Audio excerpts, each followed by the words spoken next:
Okay, this is section 3, part 3 of this video, and this will be the last part of this video.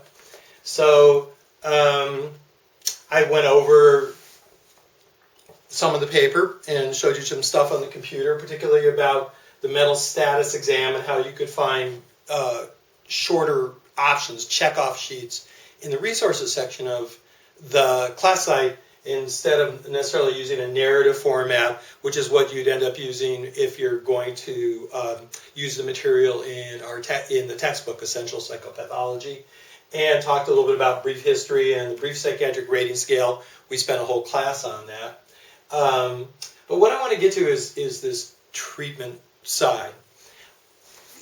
One of them, there are drawbacks clearly to using diagnostic systems, and there's a document in your resource section that I've never assigned, but it's a tour of DSM land, as it's called, and it really lists all the drawbacks that classes and myself could think about. But there are also benefits to using diagnosis, besides the fact that you have to do it pretty much for most agencies for insurance purposes. But there are some other benefits. But one benefit that always really stood out for me is that once there became a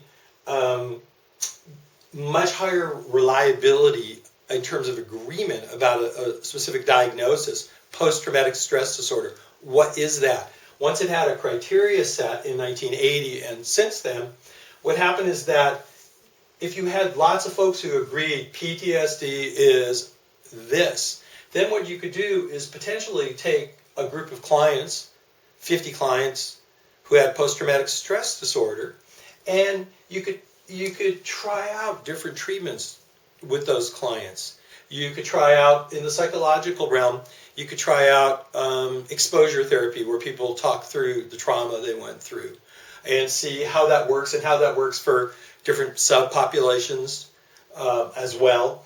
You could, but you have to have a reliable diagnosis, so you could create a reliable group of people who actually share the same diagnosis in order to create more effective treatments. And that really started in the 1980s. So much so that the 1990s and the 2000s, but starting in the 1990s, became the decade of evidence-based treatment, something you've heard a lot of. But that evidence was only really gathered once diagnoses became reliable. And the evidence was gathered for the effects of biological treatments, and the effects of psychological treatments, and the effects of social treatments. Social treatments also, and I didn't mention this, can include family therapy, family systems. The family system is a social etiology and potentially a social treatment. But social treatments could be just helping a client find a new job, or find different kind of housing than they have, to change the social milieu, one that is healthier and gives them more opportunities. So research was done on these various treatments once we could all agree on diagnoses, and that became evidence-based research. And evidence-based research became eventually something called practice guidelines. So groups of people who were stakeholders, and those groups could be family members, or those groups could be a group of experts on schizophrenia, or a group of experts on major depression, would do meta-analyses. Meta-analyses means they researched all the research done on the treatments that seemed to work the best for the diagnosis they were interested in. And they came up with something called practice guidelines. Now, we haven't covered treatment very much in this class, because psychopathology and studying the DSM is really more about studying this part. But one reason this is called a research paper is because I'm still having you include treatments, biological treatments that might work, psychological treatments, and social treatments. But what I'm requiring in the treatment section is that you cite references to practice guideline-based treatments. And so then the question comes up, well, where do you find practice guidelines for any given diagnosis? Well, in that second page of the instructions, let's see if I could hold this up. I'm going to step behind the camera so I can see if I'm holding it close enough, the proper distance. You notice that section there that says treatments. It says you'll need to do some research to find practice guidelines to use as your guide. You can find practice guidelines in journals, textbooks, and websites, but here for you, and those are the indented links, those are hyperlinks, are some websites that will bring up practice guidelines. The first one, AHRQ.gov, Agency for Healthcare Research and Quality. The next one is SAMHSA, Substance Abuse and Mental Health Services. The next one is Cochrane.org. For years have been looking at the practice guideline-based treatments in medical and mental health. Or if you don't want to use those, you simply go to Google Scholar, which is scholargoogle.com. You can see it there. And punch in practice guidelines and the diagnosis that you've come up with for your client. And so then you're going to describe treatments that in the biological realm, psychological realm, and social realm that seem to have been successful for the diagnosis that you've settled on for your client. So those are links for you, and that's what I wanted to show you in this section so you know that's there. And then lastly, since I'm doing the paper like this, I'm having you get started on this paper in week 9. And the way I'm doing that is the week 9 forum right there, which you'll find, which be open for the whole 7.5 days, is basically a brief outline of your paper. And it has these different sections. And the first section is select a character for your final paper. And then it describes what I'd already described to you on this video about fictional, non-fictional characters and how to come up with them. And that's the 1. And then 2, this is the form for week 9. Describe your client's prominent BPRS symptoms. What symptoms stand out as their most prominent symptoms? That's going to, probably feed into what diagnosis you decide on. And then the next section, 3, says describe your ideas about diagnosis that might fit and why. And section 4 is describe possible rule out diagnosis you're going to consider but are likely to rule out. And again, you're not going in depth with this like you're going to do on the final paper. This is simply an outline. 5 is describe possible causes, biopsychosocial etiologies, without deep investigation, just ones that you're thinking about at this level.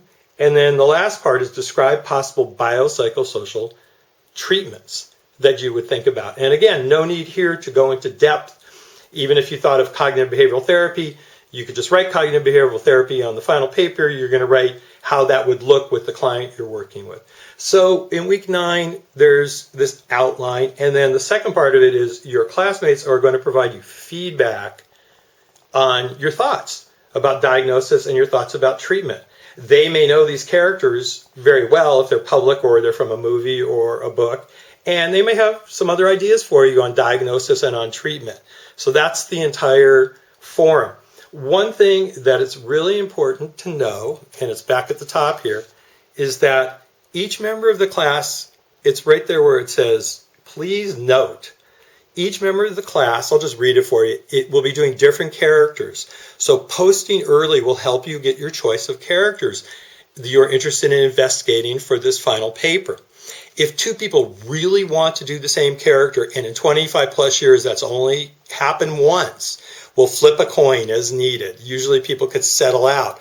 But it's kind of first post of this forum post is, first choice. But again, if you said, that's who I wanted to do, and it's that important to you and the person, then, we'll, like I said, we'll flip a coin. But usually there's another character who would be similar enough to find that you could do that other character. So please do look at this forum, week 9 forum, early.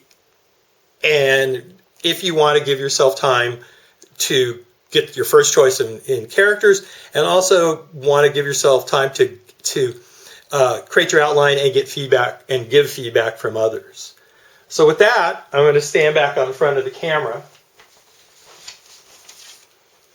Again, the paper is the application of the biopsychosocial model in the areas of symptom assessment and diagnosis, rule-ins and rule-outs, biopsychosocial causes and treatments that are based on practice guideline treatments, and with an understanding that now you have essentially gone through, especially after this week 9, the entire diagnostic and statistical manual, and so you're choosing an actual character and then applying this model to that character.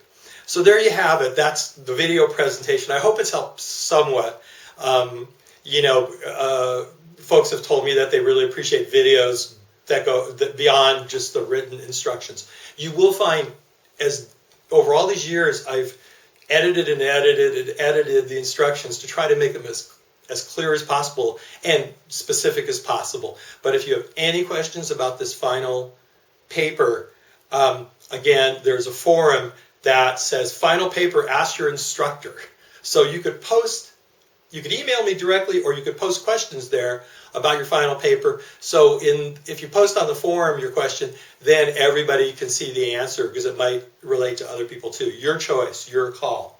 So I really hope this helps with the final paper for this class. I really appreciate all the work you've done in this class.